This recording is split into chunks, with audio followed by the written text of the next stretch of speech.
at Inspire Day 1, Microsoft introduced Microsoft Viva. This is an employee experience platform. Viva is split into 4 segments. Viva Connections will provide a highly personalised dashboard for actions and reminders, acting as a personalised feed for company news and information. Viva Insights uses dashboards to give people valuable insights into the work individuals are delivering and the impact this is having on the business and their personal well-being. Viva Topics lets you identify knowledge experts from across your organisation and uses artificial intelligence to categorise information into topics, making it easier for you to keep up to date. And finally, Viva Learning brings together first and third party learning tools so that users can easily invest their time into upskilling. All of these could be a webinar in their own right. They are huge modules and they have a lot of interesting information in them. Far too much for us to cover in this short webinar today. So we are going to pick just one of those, which is going to be Microsoft Viva Topics. Viva Topics, I chose this one because I think it is a solution to a problem we've all faced at some point or another. If you're new to an organisation or you've changed role within an organisation, you can often find yourself hearing acronyms and project names that you just don't have a clue what they are. And you feel silly asking, and it basically slows you down as you're trying to get started with your work. Viva Topics uses AI technology to connect you to knowledge within the organisation, plus the people who are most closely connected to that topic. So it does this within the context of your working day. So you'll be able to pick a acronym or a project name that you don't know, you're not sure what it is, and it will give you a nice little Wikipedia style page that gives you an overview of everything it knows about that topic. So again, why is this important? This study shows that people spend about an hour a day or up to 7 weeks a year searching for or recreating information. So a lot of time is wasted within organisations, which is annoying when you're the employee having to deal with it, and it's time wasting for the organisation itself when you're paying for people that could be doing an important job and yet they're stuck trying to work out what an acronym means. So we've got a demo of what Viva Topics can do, which I will play now. So as I said, Microsoft Viva is split into these 4 modules. The one that we are looking at today is Viva Topics. All of Viva's modules rely on Microsoft Cloud and the Microsoft Graph, so it's not a huge amount of new technology, it's just using the technology that's already in place.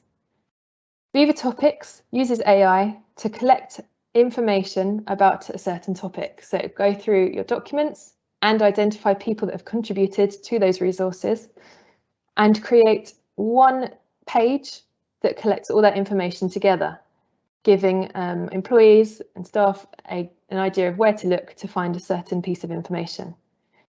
Here it is in action. So on this SharePoint page, you can see that there are underlined sections here called Project Blue and GDI.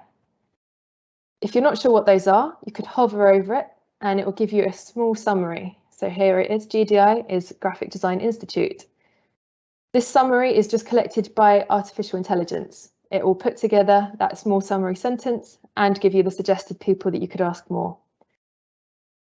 If you want to find out even more, you can click into the page itself, see the suggested people, and also see suggested files and pages that AI has collated together. So it goes through SharePoint, notices inferences of the topic, and collects those into a list that you can then read more about. It's important to note as well that you won't see any documents shared that you shouldn't have access to. You can also use the search bar to search for a topic. So here's Project Blue, you get an answer card and you can click in to find out more. How is AI doing this? So AI will automatically pick up inferences of certain nouns, project names, for example, that it sees appearing over and over again. It will then create these pages for you, along with finding the people in the organisation that are likely to know the most about it. It creates the summary page completely by itself as well. So it will give you everything you need, from people to resources to summaries, that give you enough information that you can use to find out more about the project name and how it works within the organisation. I'm just going to pause it there for a moment. So we've covered how Viva Topics introduces the topic page, the things that are covered within that page, but we want to make sure that AI isn't going completely off-piste and suggesting stuff on that page that isn't relevant at all or has nothing to do with that project. So this is where within your organisation you would assign knowledge managers. Knowledge managers are not necessarily within the IT department. You could have a knowledge manager within HR, within a development team, and it's their job to check through the topics pages and check that they have the relevant and correct information on them. So in this demo, you can see as a knowledge manager, you can view a list of suggested topics. AI has already scored these with a quality score, which shows you how confident it is that it's got this right. And there's also an impressions score. So this shows you how many people have already seen the page. You can use these two together to decide on which pages you need to update in order of priority. So here we will choose the Rainier project. There's the summary and we'll click into the page. As a knowledge manager, you're able to edit the pages. So you click the edit button. You can change the project name. You can change the description. And you can add in extra people if you think there's someone who definitely should be mentioned on that page. With the resources that you can add those manually or review the suggested ones that AI has already pulled out for you.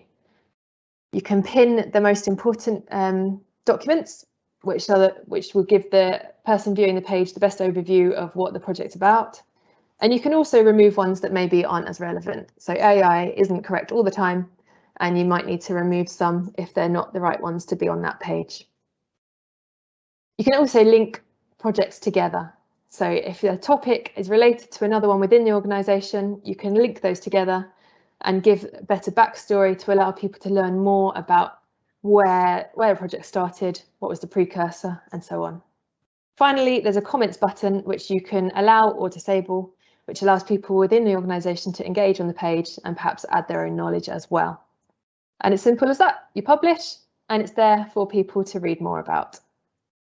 Again, it does all of this in the context of your work. So as you saw earlier, so you can highlight certain topic areas within other documents and it will draw together that page as like a Wikipedia page that just gives you a better idea and a backstory of what that project's about.